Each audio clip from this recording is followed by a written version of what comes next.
రేవంత్ రెడ్డి గారిని ఒకటే అడగదలుచుకున్నా, మీ విధులకి ఎక్కడన్నా చిన్న ఆటంకం కలిగితే పబ్లిక్ న్యూసెన్స్ అని చెప్పి మా పని మమ్మల్ని చేసుకొని ఇస్తలేరు అని చెప్పేసి సిటిజన్స్ మీద కేసులు పెడతారు కదా. మరి ఈరోజు జర్నలిస్టు లాగా ఈ రాష్ట్రంలో ఉండి మేము ప్రజాస్వామికంగా ప్రజలకు ఉన్నటువంటి సమస్యల గురించి, రాజకీయాల్లో ఏం జరుగుతుంది, ప్రజలు ఎట్లా నష్టపోతున్నారు అనేవి రిపోర్ట్ చేస్తే మా మీద అక్రమ కేసులు పెడతారా?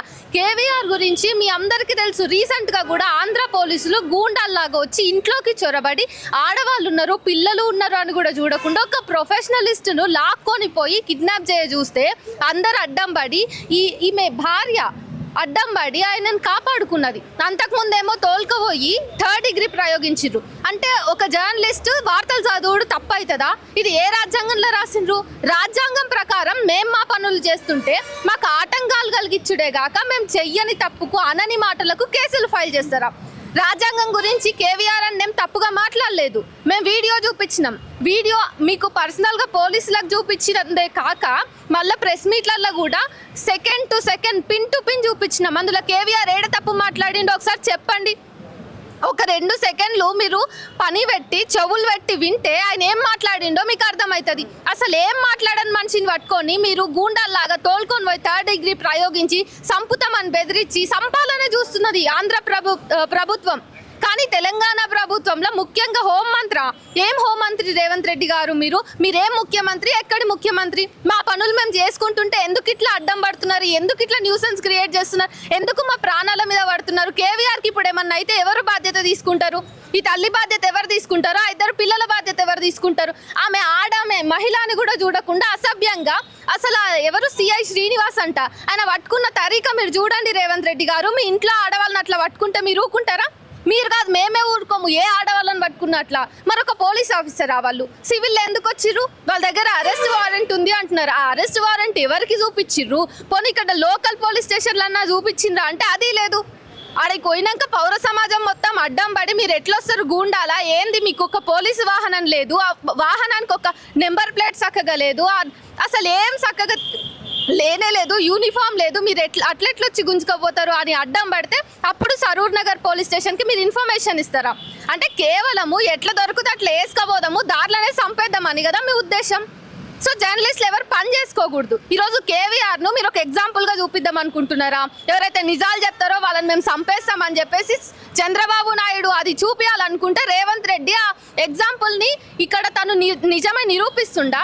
అంటే మీరు కలిసిపోయి ఇక్కడ తెలంగాణ ప్రజలను ఆగం చేయాలనుకుంటున్నారా? ఇక్కడ జర్నలిస్టులను ఆగం చేయాలనుకుంటున్నారా? పౌర సమాజం మొత్తం చూస్తుంది. రేవంత్ రెడ్డి గారు ఇప్పటికైనా ఆంధ్ర ప్రభుత్వానికి మీరు తొత్తుగా ఉండడం మానేసి తెలంగాణని మీరు ఒక ముఖ్యమంత్రిగా హుందాగా, హోంశాఖ మీ చేతిలో ఉన్నది కాబట్టి ఇక్కడ శాంతి భద్రతల్ని రక్షించే విధంగా పనిచేయండి. ఈ పోలీసు వాళ్ళు ఆమె మొబైల్ తీసుకున్నారు, మేము వచ్చి పోలీస్ స్టేషన్లో అడిగితే మీ అడ్వకేట్కి చెప్పుకోండి అన్నారు. అడ్వకేట్కి ఎట్లా చెప్పాలి? ఆమె ఫోన్ నెంబర్ మొత్తం పోలీసులు పట్టుకోపోతే ఆమె అడ్వకేట్కి ఎట్లా ఫోన్ చేస్తుంది? తన అనుకున్న వాళ్ళు ఎవ్వరు లేరు ఆమె చుట్టూ. ఒంటరిగా ఒక మహిళను పోలీస్ స్టేషన్లో రాత్రిపూట కూర్చోబెట్టి మీరు ఏం వెలగబెట్టాలనుకుంటున్నారు? కొన్ని సోషల్ మీడియాలో ఇంత వైరల్ అయింది, వీళ్ళు మాట్లాడుతున్నారు. మరి తెలంగాణ ప్రభుత్వము ఒక్క వాక్య కనీసం అఫీషియల్ హ్యాండిల్స్ నుంచి ఆంధ్ర పోలీసులు కేవీఆర్ను వదిలిపెట్టండి, ఏమన్నా ఉంటే కోర్టులో తేల్చుకుందాం అని ఒక్క మాటను ఇచ్చిందా? ఎందుకు? ఏం చేయాలనుకుంటున్నారు మీరు?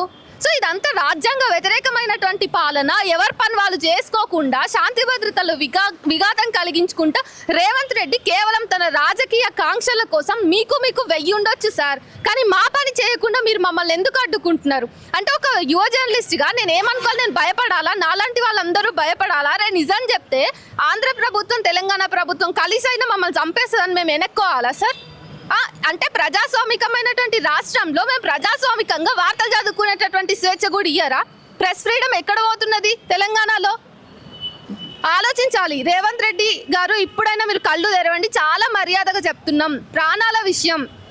కేవీఆర్ గారు బ్రతికి మళ్ళీ సేఫ్గా ఇంటికి ఎట్లా పోయిండో అట్లా రాకపోతే హుందాగా తీసుకురావాలి. ఏదో చిల్లర రౌడీని, రేపిస్ని పట్టుకొని పోయినట్టు లాక్కుపోవడం ఏంటి?